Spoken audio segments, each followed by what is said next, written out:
मैं एडवोकेट के बी सिंह आपका स्वागत करता हूं। अब मैं भारतीय न्याय संहिता 2023 की धारा 85 का विस्तार पूर्वक वर्णन कर रहा हूं। आप लोग ध्यानपूर्वक सुने और ज्ञान का अर्जन करें।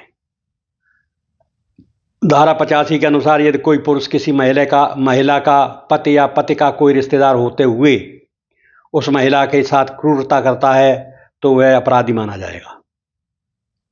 इस क्रूरता में शारीरिक, मानसिक, भावनात्मक उत्पीड़न शामिल होता है।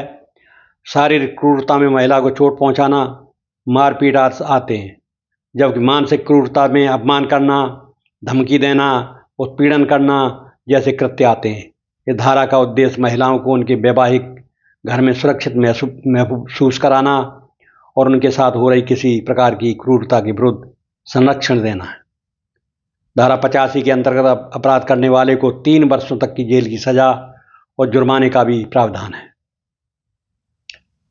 यह अपराध संज्ञेय और जमानती होता है। यदि पुलिस आरोपी को बिना वारंट के गिरफ्तार कर सकती है, लेकिन आरोपी जमानत भी प्राप्त कर सकता है। जमानत देने या न देने का फैसला न्यायालय की गंभीरता, गवाहों के खतरे, आरोपी के भागने की संभावना आदि पर निर्भर करता है। इस धारा के कई उदाहरणों में ऐसी महिलाओं के विरुद्ध अपराधों का उल्लेख है जिन्हें उनके पति और ससुराल के अन्य सदस्यों द्वारा बार बार मानसिक और शारीरिक अत्याचार सहना पड़ता है। इसके अंतर्गत पुलिस में शिकायत कर उस अपराधी के खिलाफ कानूनी कार्रवाई की जा सकती है। धारा 85 भारतीय न्याय संहिता में आईपीसी की धारा 498A का समकक्ष और उसके सुधार स्वरूप मानी जाती है, जो महिला संरक्षण के लिए कानून को और सख्त बनाती है। सुप्रीम कोर्ट ने भी इस धारा के दुरुपयोग के मामलों पर बयान देते हुए कहा कि इस कानून का मकसद महिलाओं को न्याय दिलाना है, न कि इसका दुरुपयोग कर किसी से बदला लेना। संक्षेप में धारा 85 पुरुष या पति के रिश्तेदार द्वारा महिला के प्रति की गई क्रूरता को दंडनीय अपराध मानती है, जिसमें शारीरिक और मानसिक दोनों प्रकार के उत्पीड़न शामिल हैं, जिसके लिए 3 साल तक का कारावास और जुर्माना हो सकता है। यह कानून महिलाओं को उनके घरेलू सुरक्षा और सम्मान की रक्षा के लिए बनाया गया है। इस प्रकार आपने देखा, ये धारा 85 किसी महिला का उत्पीड़न अगर उसके पति के रिश्तेदार करते हैं तो उनके ऊपर लागू होती है। धारा 85 के मुख्य तत्व परिभाषा इस प्रकार है। परिभाषा भारतीय न्याय संहिता की धारा 85 के अनुसार यदि कोई पुरुष किसी महिला या पति का कोई रिश्तेदार होने के नाते उस महिला के साथ क्रूरता, शारीरिक या मानसिक उत्पीड़न करता है तो यह अपराध माना जाता है। इसे घरेलू क्रूरता के रूप में समझा जाता है। नंबर 2, मुख्य तत्व। अपराधी वह व्यक्ति होता है जो महिला का पति या उसके पति का रिश्तेदार हो। क्रूरता में शारीरिक यातना जैसे मारना, चोट पहुंचाना और मानसिक यातना जैसे अपमान, धमकी देना, मानसिक उत्पीड़न शामिल होते हैं। क्रूरता का उद्देश्य महिला को पीड़ा या नुकसान पहुंचाना होता है। यह अपराध संज्ञेय, पुलिस बिना वारंट के गिरफ्तार कर सकती है तथा जमानती होता है। अपराधी को 3 वर्ष तक की जेल और जुर्माने की सजा हो सकती है। धारा 85 का उद्देश्य महिलाओं को उनके वैवाहिक घर में सुरक्षित और सम्मानित महसूस कराना है। उनके खिलाफ घरेलू क्रूरता को रोकना है।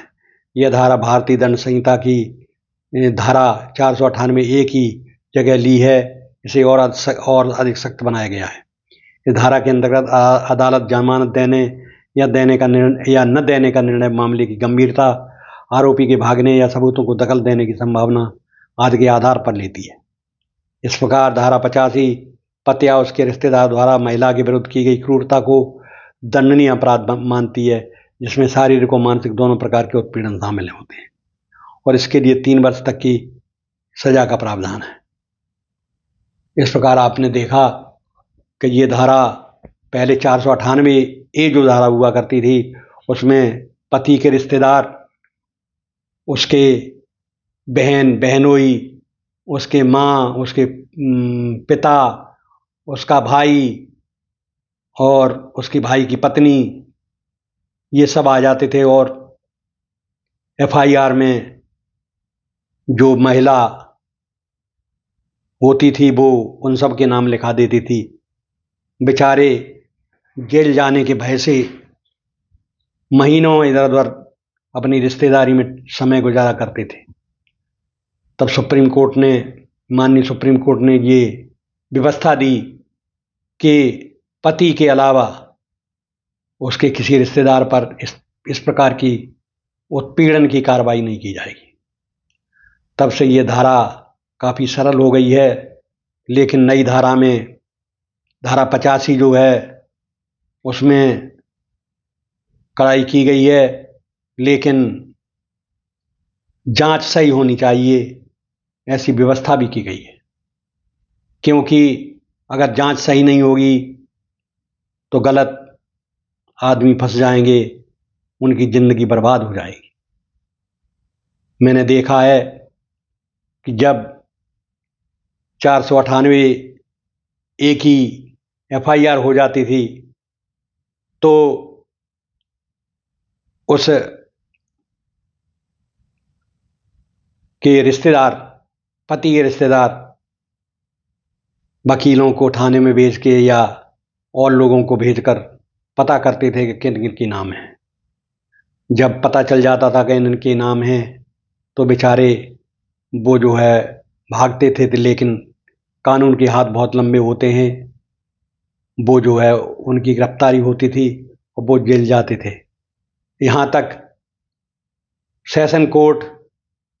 माननीय सेशन कोर्ट उनकी जमानत नहीं लेता था और उन्हें हाई कोर्ट की शरण में जाना पड़ता था। बेचारे 60-60 साल की महिलाएं और जो पुरुष होते थे 70-70 80-80 साल के, उनको जेल में जाना पड़ता था। ये इतनी बुरी धारा थी, इसका दुरुपयोग बहुत हुआ था।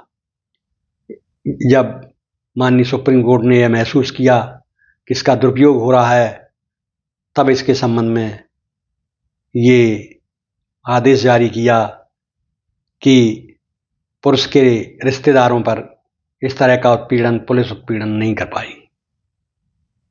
इस प्रकार आपने देखा ये धारा बहुत ही महत्वपूर्ण है और 498A जो आईपीसी की धारा हुआ करती थी उसकी जगह लेती है। इस प्रकार आपने आज धारा 85 तक का अध्ययन कर लिया। अब मैं तब तक आपसे विदा लेता हूँ। अगले वीडियो में आपसे फिर मिलूँगा। तब तक धन्यवाद।